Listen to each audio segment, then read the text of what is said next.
ہمارا جو رہن سہن ہے, ہمارا جو لائف سٹائل ہے, وہ ٹوٹلی چینج ہو چکا ہے ہم سے جو پہلے کی جنریشن تھی یا جو ان سے پہلے تھی. ایسے لوگوں کے لیے آپ کے پاس کیا ٹپس ہیں؟ اگلی خواہش پاکستانی قوم کی یہ ہے کہ ایسے شاپنگ سینٹر بننے چاہیے کہ ہم گاڑی کے اندر جائیں اور شاپنگ کر کے اور گاڑی میں سے ہی ہم شاپنگ کرتے ہیں. یہ مثال کس طرف گئی؟ آپ اٹھنا ہی نہیں چاہتے, فزیکل واک ایکسرسائز ہی نہیں کرنا چاہتے. کسان 10 روٹیاں کھاتا ہے, ایکٹیویٹی بہت زیادہ ہے, مکھن کھاتا ہے, خالص دودھ گھر کا پیتا ہے, دیسی گھی کھاتا ہے, گاڑی میں نہیں گھومتا. سمارٹ. کیوں؟ سارا دن کھیتوں میں کام کرنا ہے, کیلریز برن کرنی. جو ہمارے لوگوں کا جو مائنڈ سیٹ ہے اس پر تو ہم آ گئے. اب ہم تھوڑا سا اس لائف سٹائل کی اور اب ہم ان ہیبٹس کی بات کر لیتے ہیں. ایک تو کھانا پینا ہمارا غلط, ہماری جو ایٹنگ ہیبٹس ہیں وہ تو ہیں, جیسا کہ اس پیشنٹ کی بھی آپ نے ایگزامپل دی کہ اس نے منع کیا. اس کے علاوہ ہماری جو اوور آل ہمارا جو رہن سہن ہے, ہمارا جو لائف سٹائل ہے, وہ ٹوٹلی چینج ہو چکا ہے ہم سے جو پہلے کی جنریشن تھی یا جو ان سے پہلے تھی, اور جو اب کی جینزی ہیں, ٹوٹلی اٹ از چینج.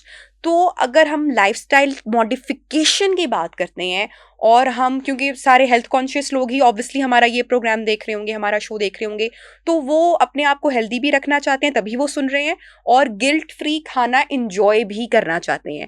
تو ایسے لوگوں کے لیے آپ کے پاس کیا ٹپس ہیں؟ جی, آپ نے یہ بڑا امپورٹنٹ پوائنٹ اٹھایا ہے. اب آپ دیکھیں, پہلے نمبر پر تو چلیں تھوڑی سی ہم اس طرح اس کو لے کے چل پڑتے ہیں. جس طرح میں نے کہا کہ جینیٹک فیکٹر ہوتے ہیں, جس طرح میں نے کہا موٹاپے کا افیکٹ ہوتا ہے, جس طرح میں نے کہا کہ اسموکنگ کا, الکوہل کا ہے. اب لائف سٹائل میں اور کیا آ جاتا ہے؟ پاکستان میں پاکستانیوں کی جو اگلی خواہش ہے, پتہ آپ کو کیا ہے؟ ریموٹ کے اوپر اے سی چل جاتا ہے,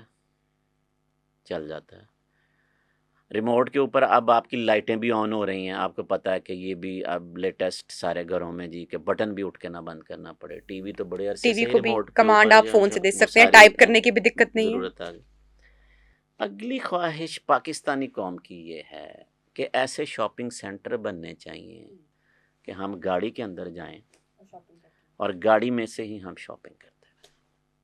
یہ مثال کس طرف گئی؟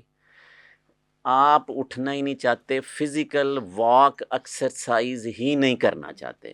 اب نبیہا بات دیکھیں, جو آپ کھا رہے ہیں سارا دن, جتنی کیلریز آپ کنزیوم کر رہے ہیں, جب تک آپ نے ان کو برن نہیں کرنا, ان کو جلانا نہیں ہے, تو آپ کیسے اپنی چیزوں کو مینج رکھ سکتے ہیں؟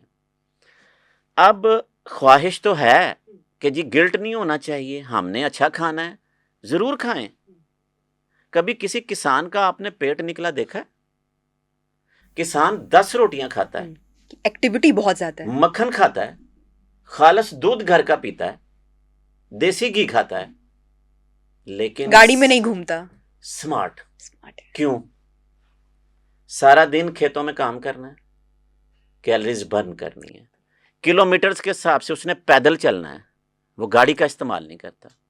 آلدو کہ اب ان پہ بھی برے اثرات میں دیکھ رہا ہوں کہ اب جو کسان ہیں وہ بھی اس اربن جو یہ شہری لائف سٹائل ہے نا, اس کو اڈاپٹ کر رہے ہیں, اور یہ بہت بری بات ہے, کیونکہ اب ان میں وہ بیماریاں آنا شروع ہو گئی ہیں, آ جائیں گی, بلکہ آ چکی ہیں, کہ جو کبھی ہم یہ سوچتے تھے کہ شہروں میں اکثر بیماری تو کہ شہروں کی بیماری. اگر ہمارے ناظرین اچھا کھانا رکھنا چاہتے ہیں, ہمارے پروگرام کا قطعی یہ مطلب نہیں ہے کہ ہم ان کو کسی چیزوں سے کھانے سے روک رہے ہیں, تو پھر ایک بات وہ ہماری مانیں کہ ہر پاکستانی شہری 1.5 گھنٹہ جم کرے, 1.5 گھنٹہ وہ برسک واک کرے, تو اس کے ساتھ وہ فاسٹ فوڈ کھانا چاہتا ہے کھا لو بھائی, اگر وہ گھر کی فوڈ کھانا چاہتا ہے کھا لے, تو پھر تو ہم اس لائف سٹائل میں ان کو کچھ نہیں منع کر رہے نا.